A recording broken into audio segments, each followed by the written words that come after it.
Some of you are only investing 1% inside of your 401k. Some of us, because we're living paycheck to paycheck, are not even investing into a 401k.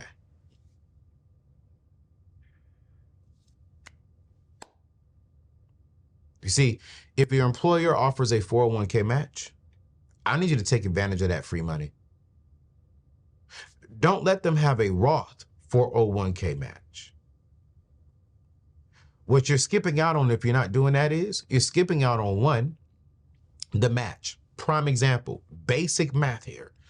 If you're putting in $100, they're going to put in $100 with you. If you're putting in 2% of your check, some companies offer in between 3 to 5%. My company, we offer 5%. So the first 5% of your annual salary, I'm going to match that. The company's going to match that. Now, once you go to 6, 7, 8, 9, 10, they're not matching 6, 7, 8, 9, 10. But that is free money. So if you're putting in 100, they're putting in 100, you're getting 5% per the example we use in number 1. You're getting 5% on $200 rather than 5% on just $100. That's the power of a match.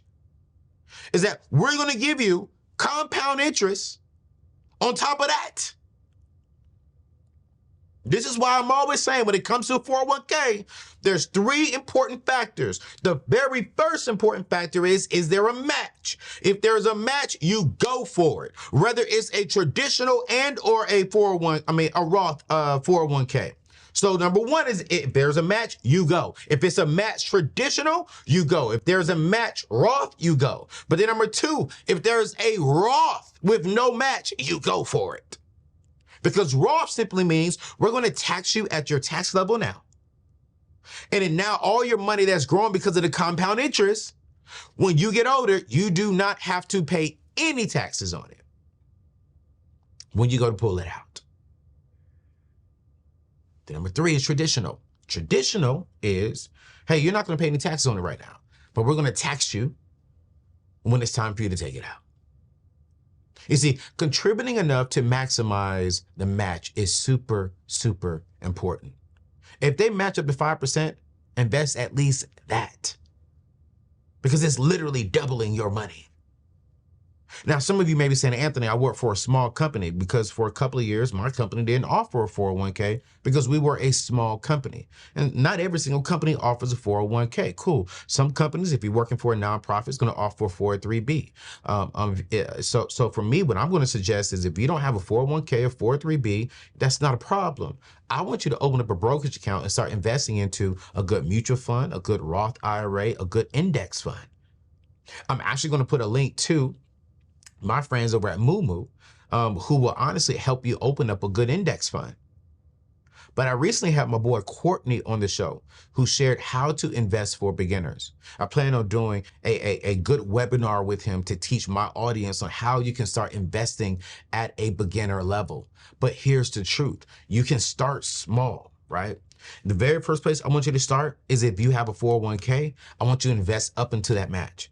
I don't care if you're drowning in debt right now. If they're giving you 2%, 3%, 4%, hey, I need you to go look at your budget, make some changes, and I need you to take advantage of this match. But let's say, Anthony, I am in a crucial place right now. Listen, I just got out of debt, but I still need to, I still need to do some things. Listen, even if you start small with just $50 a month, it's a step forward. Small investments today can grow big tomorrow. And that's thanks to the power of compound interest. What's going on, family? Hey, listen, before we get to today's show, I want to remind you all that my brand new book, Take Your Seat at the Table, is in stores wherever you buy books at. Today, man, it came out here on the 14th of January. And I just wanted to remind you that, listen, the caliber of your financial future will be determined by the decisions you made today. And one of the key decisions you need to make is to take a seat at the head of your table, at the head of your life. Stop giving people the permission to tell you what to do with your life. Remember, ownership equals freedom. When we have ownership of our lives and our decisions, that's when true freedom, financial freedom, relationship freedom, freedom period, really happen. So listen, go to anthonyoneal.com/book, get a copy of this book. And if you buy this book here, I'm going to give you $2,000 worth of bonuses to help you fulfill your assignment and to reach your financial goals this year. Go to anthonyoneal.com/book, and let's get into today's show. What we have to understand is that the rich, the wealthy, they are not. I'm going to say it one more time. They are not getting wealthy because they're making a lot of money. I know people who are school teachers, who are accountants, who are police officers.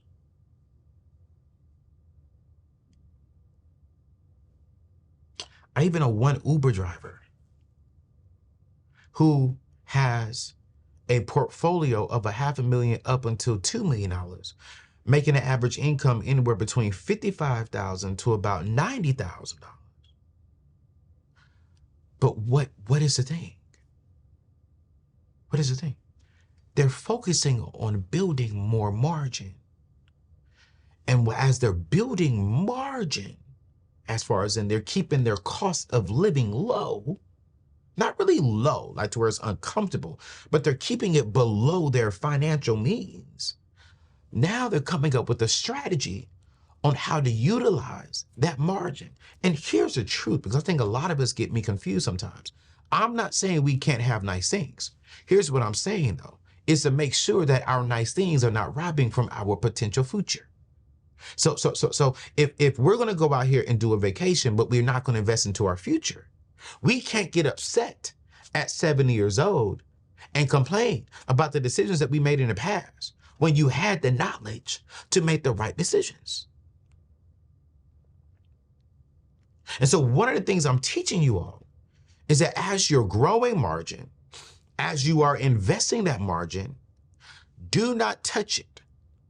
Let it go uninterrupted until you get to the age that you are ready to stop working and just enjoy the life God has given you. But what's stopping us from hitting margin? What's stopping us from utilizing our margin? Because believe it or not, a lot of us do have margin, but that margin is allocated somewhere else.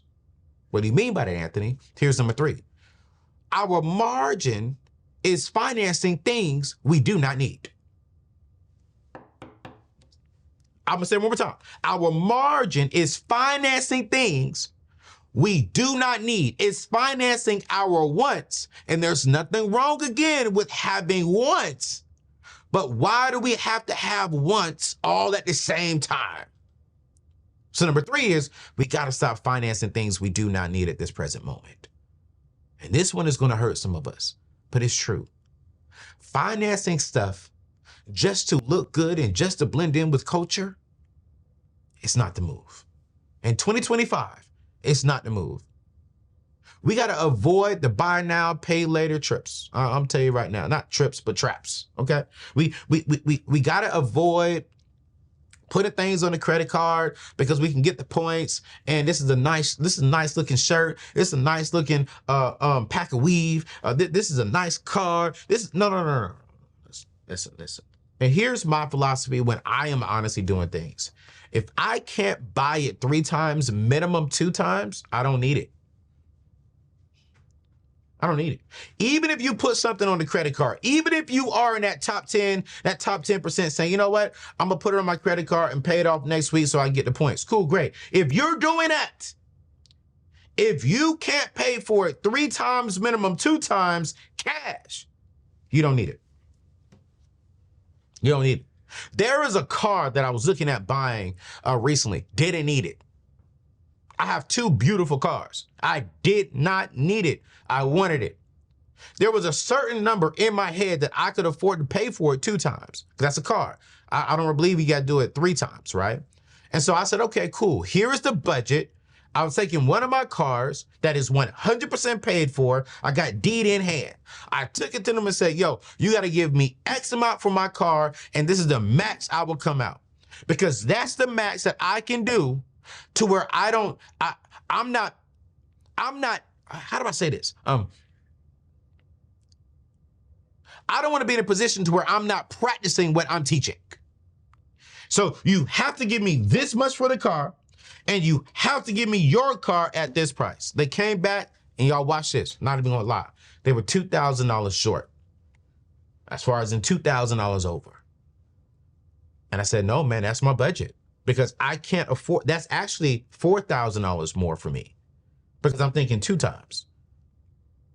And for my budget, I can't justify going into my savings account, my emergency fund for that. And I don't want to pull anything extra out of my checking account. I'm not going into any of my investment portfolios. I'm not selling anything at my house. Why? Because I don't need this. I want it, but I don't need it.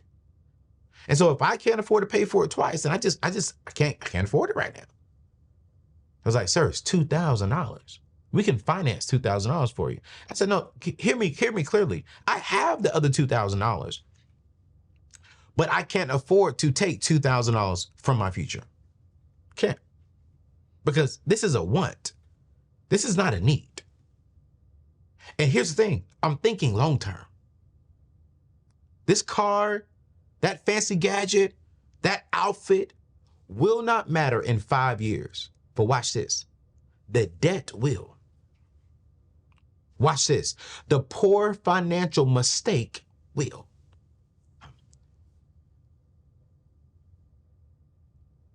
I just can't afford it. I can't afford to be driving around looking good in a car. I can't afford to be, out there in the community, out there in the world. I got the nice watch, I got the nice jewelry, I got the nice clothes on, but I don't have anything set aside and established for my future.